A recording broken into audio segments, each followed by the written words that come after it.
Alright, so this is the second video of tonight. Don't mind my Cape Cod t-shirt. I needed like a crappy t-shirt and I found this one. I don't know, it was like $6 or something.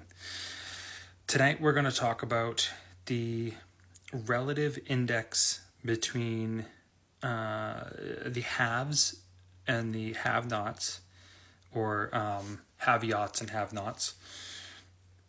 There's this like kind of the idea that wealthy people are like out to get you and that they even think about you in the first place. They don't. And that's, wealthy people aren't going out there to take your money. They're not. It's Congress that is taking your money. Both sides. I'm not saying one or the other isn't, because they both do this. So, and I'm gonna show you guys why. And mind you, think about this for a second. Congress members get paid about $145,000 a year. Okay, they're attorneys. I don't know if you know any attorneys that make $145,000 a year, but that's pretty low, especially if you live in D.C., Massachusetts, Connecticut, Miami, anywhere in California, Chicago. That's basically poverty. Okay, so they're essentially working for poverty, especially if you're in D.C., and they're attorneys. Why would they do that?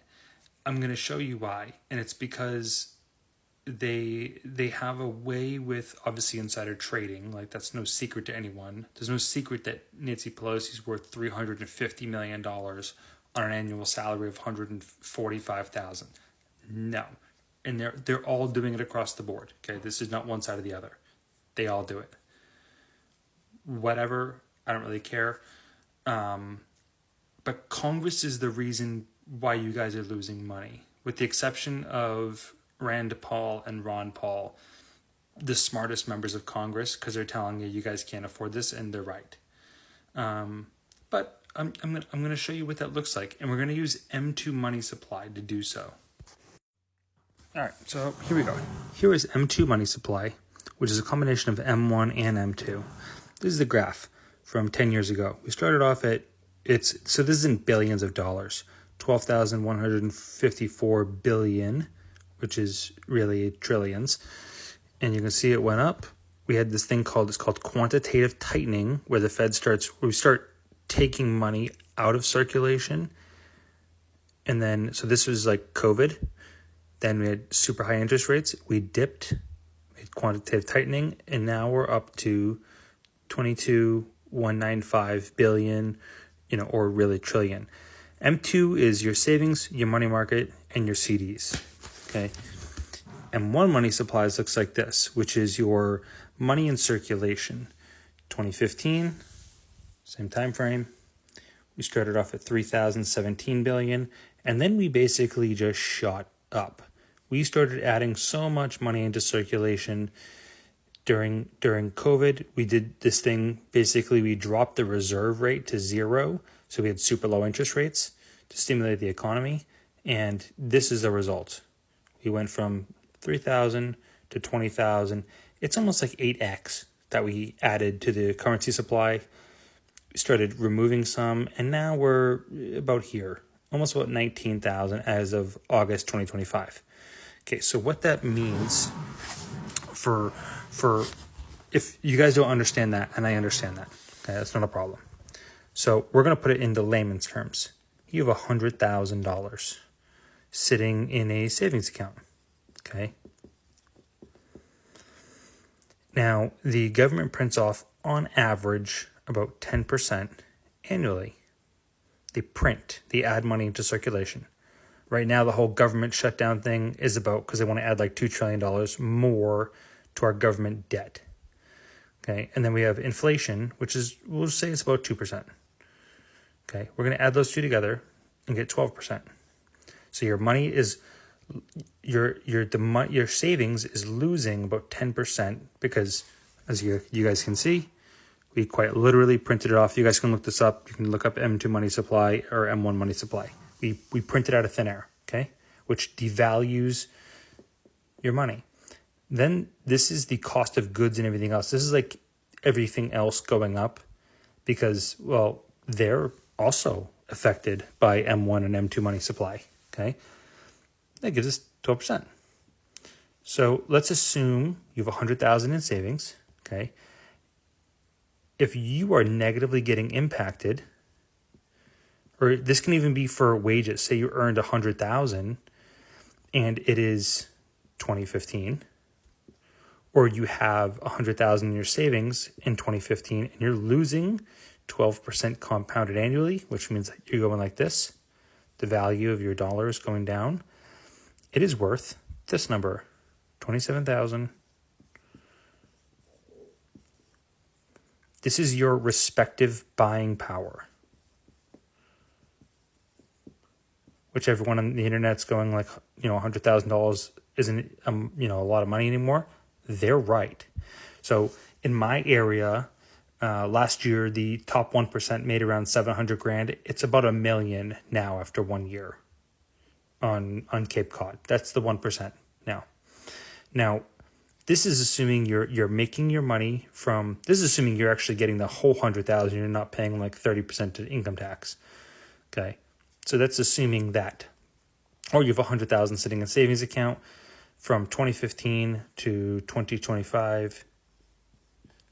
That's all it's buying. Okay. So when you hear like Rich Dad Kiyosaki say like savers or losers, that's why. That's what he's referring to. Grant Cardone does the same thing. Okay. But what do people that have the knowledge, not even the money, right? Because it could all be on credit as well. What do people that have the knowledge that you don't, what do they do if they're earning the same amount?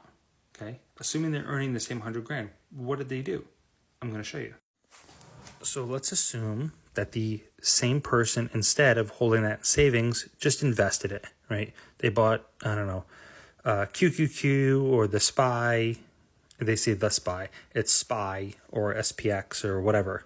You can't hold SPX. You can buy SPY though. Okay. And instead they bought that and it grew at 12% annually. It's a pretty healthy rate. Just so you guys know, all the money that's in circulation eventually just makes its way to assets, which is why I'm going to tell you that. It gets doled out to anyone who works for the government, okay, first in government, and just in checks, right, and keeping them like the people employed. Half the country works for the government. And then eventually, as they spend the money, it makes its way to Amazon or Google or whatever, right? And the entire market average is about 12% annually compounded. So if you had the 100,000 in savings, okay, in the same time period, say 2015 to 2025, that 100,000 in savings is worth $310,000 now. Same amount of money, different value. So these people, their money is only worth 27,000. These people, now their money is worth 310,000. That's a massive difference. That's the wealth disparity, okay? That's wealth. So it's not that the wealthy are, somehow better than you. It's just how they view what they do with their money once they do get it that makes the biggest difference. And if you can systematize this, you don't got to put it in a 401k or an IRA or Roth IRA. You can just do a regular account, a regular brokerage account. It might say taxable account. And anyone can do this. And you can use this money, that 310 grand, you can use it like a checking account. You can pay your bills out of it. You don't got to pay the 10% stupid early withdrawal fee. You can borrow against it, which is what wealthy people usually do. You don't pay taxes on borrowed money, which is great. It will just keep growing. If you do end up selling it, you have the lowest taxable income. There's a lot of benefits to it. And that's basically it. Let me know if you guys have questions.